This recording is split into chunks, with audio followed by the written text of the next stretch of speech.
Hi friends, welcome to Priya's aari world.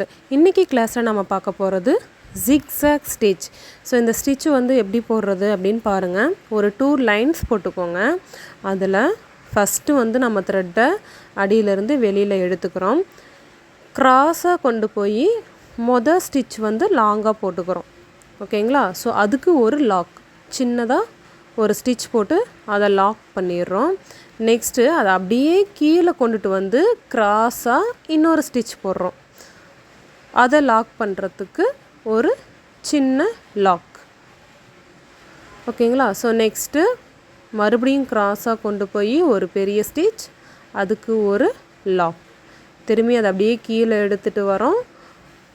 கிராஸாக ஒரு stitch போட்டு அதுக்கு ஒரு லாக் பண்ணுறோம்.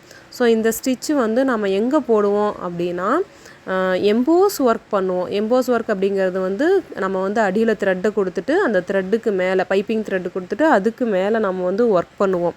த்ரெட்டு பீட்ஸு இந்த மாதிரி ஒர்க் பண்ணுறப்ப நம்ம அந்த த்ரெட்டை வந்து ஃபிக்ஸ் பண்ணுறதுக்காக இந்த ஸ்டிட்சை வந்து நம்ம யூஸ் பண்ணுவோம்.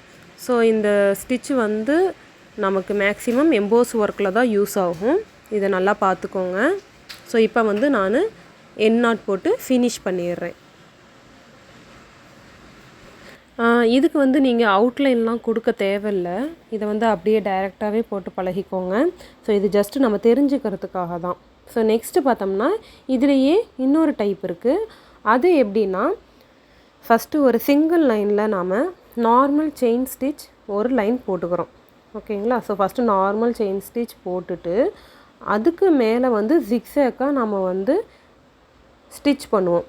இது வந்து ஜிக்ஸாக் ஸ்டிச்சோட இன்னொரு டைப். இது எப்படி போடுறதுன்னு காட்டுறேன் பாருங்கள். ஸோ நார்மலாக செயின் ஸ்டிச் போட்டுக்கிறோம்.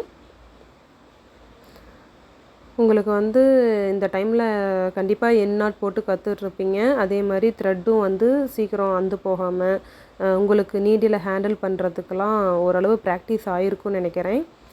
இல்லைன்னா இன்னும் கொஞ்சம் நல்லா ப்ராக்டிஸ் பண்ணிக்கோங்க. இப்போ பாருங்கள், நான் வந்து உங்களுக்கு புரியறதுக்காக வேறு கலரில் த்ரெட் எடுத்திருக்கேன். இப்போ அடியிலேருந்து நாம் த்ரெட்டை போட்ட ஃபஸ்ட்டு லைனுடைய ஃபஸ்ட்டு செயினுக்கு பக்கத்துலேயே குத்திட்டு நான் எடுத்துட்டு அதுக்கு பக்கத்துலேயே நான் கிராஸாக மேலேயும் கீழேயும் போட்டுகிட்டே வரேன். இப்போ பாருங்கள், இதுக்கு பார்த்தீங்கன்னா நான் லாக் பண்ணவே இல்லை. ஸோ இதுக்கு முன்னாடி போட்ட ஸ்டிச்சில் வந்து ஒவ்வொரு செயினுக்கும் லாக் பண்ணி போட்டோம். ஸோ இதுக்கு வந்து லாக் போட தேவையில்லை. டைரெக்டாக நம்ம வெறும் செயினை மட்டும்தான் கொடுக்குறோம். அதை வந்து ஜிக்ஸாக்காக கொடுக்குறோம். மேலே ஒரு செயின், கீழே ஒரு செயின், கரெக்டாக ஒரே மாதிரி டிஸ்டன்ஸ்லேயே கொடுத்துட்டு வரோம். ஸோ இந்த ஸ்டிச் வந்து அவுட்லைனாக கொடுத்தா பார்க்குறதுக்கு ரொம்ப அழகாக இருக்கும். நம்ம நார்மல் செயின் ஸ்டிச் கொடுக்குறத விட இந்த ஜிக்ஸாக் ஸ்டிச் கொடுத்து பார்த்தோம்னா நமக்கு வந்து பார்க்குறதுக்கு நீட்டாக ஃபினிஷிங் அழகாக இருக்கும். ட்ரை பண்ணி பாருங்கள். ஸோ நான் கொடுக்குற ஷேப்லேயும் ட்ரை பண்ணுங்கள். புதுசாக ஏதாவது ஒரு டிசைனும் போட்டு பாருங்கள். அப்போ தான் நல்லா ப்ராக்டிஸ் ஆகும். ஸோ உங்களுக்கு டபுள் கலரில் போட்டதுனால உங்களுக்கு கொஞ்சம் டிஃப்ரென்ஸ் நல்லா தெரியும் அப்படின்னு நினைக்கிறேன். நீங்கள் சேம் கலர்லேயும் போடலாம், இல்லைன்னா டபுள் கலர்லேயும் ட்ரை பண்ணி பார்க்கலாம். இப்போ பாருங்கள், நம்ம வந்து ஃபினிஷ் பண்ணிக்கலாம். என் நாட் போட்டு ஃபினிஷ் பண்ணிக்கலாம்.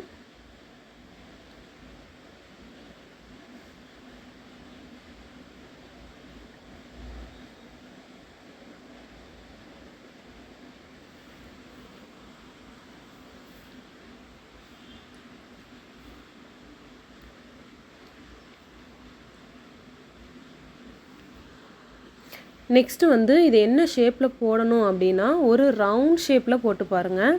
ஸோ எல்லா ஷேப்லேயும் ப்ராக்டிஸ் பண்ணால் தான் நமக்கு வந்து ஈஸியாக இருக்கும். நெக்ஸ்ட்டு ஒரு ஓவல் ஷேப், ஓகேங்களா, நீள்வட்டம், இதில் போட்டு பாருங்கள். அடுத்து வந்து ஒரு கர்வ் மாதிரி மேலேயும் கீழேயும் வளைஞ்சி போகிற மாதிரி ஒரு ஷேப்பில் போட்டு பாருங்கள். இந்த 3 ஷேப்லேயும் நல்லா ப்ராக்டிஸ் பண்ணி பாருங்கள். இந்த ஸ்டிச்சுக்கு இந்த ஷேப்ஸ் போதும்.